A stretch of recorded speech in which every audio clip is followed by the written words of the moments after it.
Suyunu koysun. Olabilir.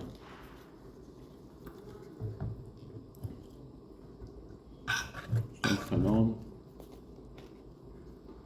من دادو هستم.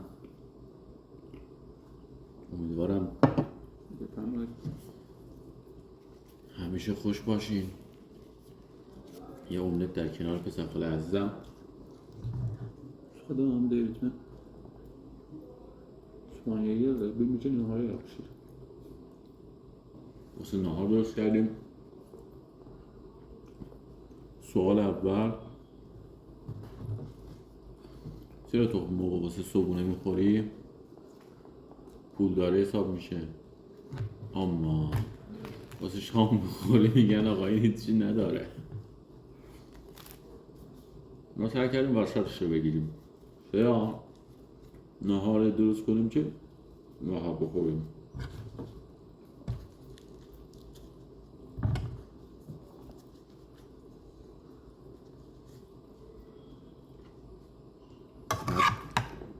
درخواست اول من اینه که لطفاً حمایت کنید، ساب کنید، بیاین بالا تا نهارهای بیشتری رو با شما تا نهار بیشتری من بخورم شما ببینید.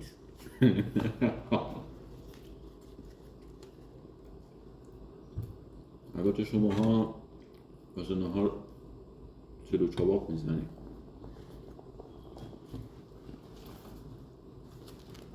مثل من نیسته.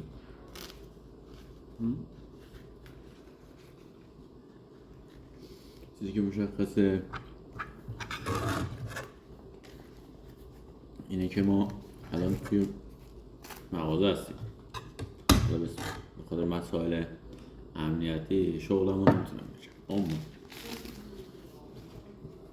بیکاریه، بیکاریه. تو این بیکاری هم املت جای چلو کباب بود.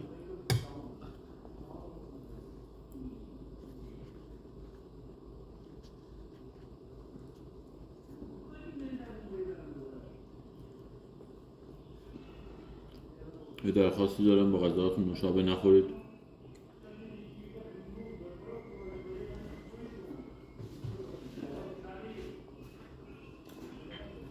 بعد غذا بخورید. احسن. بعد غذا بخورید چرا؟ چون نوشابه وسط غذا چی میشه؟ اذیت میکنه معدتون. فلفل حتما استفاده اساس. بیبر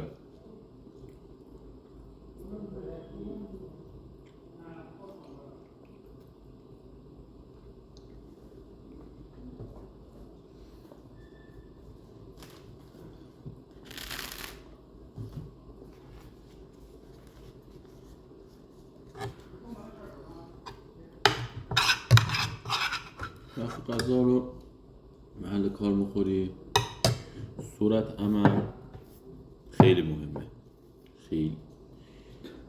یعنی یه ذره صورت عملت پایین باشه احساس میکنی چیزی نخوردی.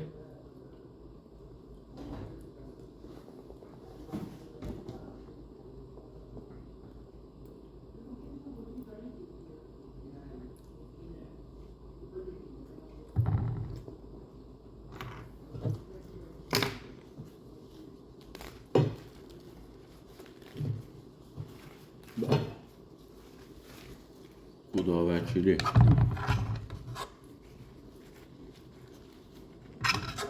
بذار این خاطره براتون بگم. ما رفته بودیم یکی از کشورهای دوست، یه 10 روز اونجا بود. اما بعد اون 10 روز اولین روزی که رسیدم خونه املت درست کردم.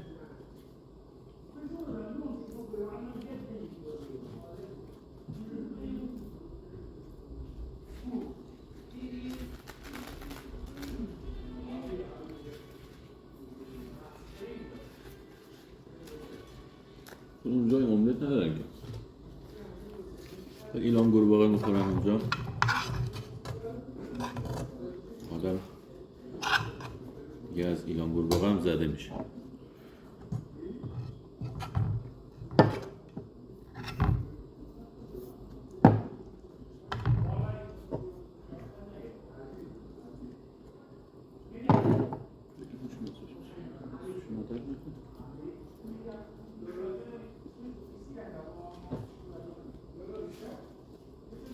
دیگه بخور والا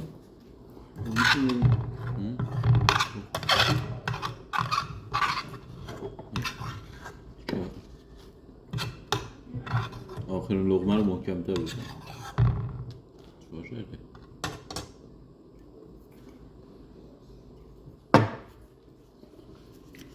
دوستان خلاصه اجازه از املت خوردن ما خوشتون اومد. لقمه آخر رو محکم‌تر بزن. من به فکر اگه خوشتون اومد دیگای پره سابسکرایب کنین تا ما مشاهده بخوریم. بس بستی بابا.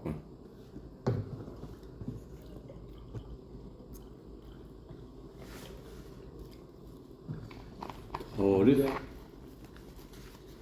Gösterme ben biliyorum müşavir devam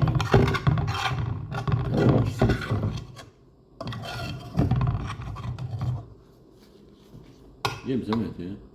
من آره دور آخر من بود نه. بابا چه کردم که تموم بابا.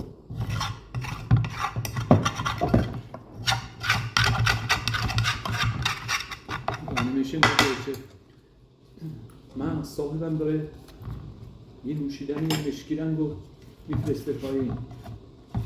Kim? Neydi?